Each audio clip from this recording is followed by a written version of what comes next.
Sa mga hindi pa nakakaalam tungkol sa akin, kontraktor din ako. Ang dami kong natapos na konkretong flood control dyan.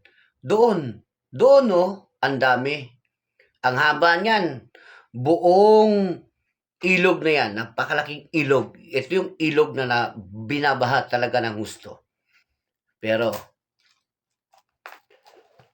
ito lamang ang maipagmalaki ko sa inyo. Ito yung salin na may pagmalaki ko sa inyo. Nahulog pa. Wala akong bilyones na pera. Wala akong tinatagong yaman sa bangko o kung saan-saan pa. Wala akong mamahaling kotse. Makakabili ba ng kotseng luxury car ito? Pera ng wallet ko? Yan lang ang laman.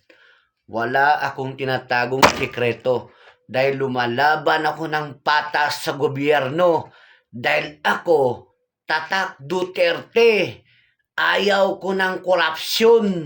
Gusto ko lahat tayo panalo dahil tayo ay lahat Pilipino. Dapat magkaisa tayo. Kayo kasi gusto nyo isang bagsak lang, paldo kaagad yung bulsa nyo. Luxury car doon, luxury car dito, kung saan-saan. Ngayon, pinatawag kayo sa Senado. Saan kayo ngayon pupulutin? Anak ng titing talaga kayo, mukha kayong pera. Dapat kayo masanay kayo sa katotohanan. Huwag kayong mapanlamang sa kapwa.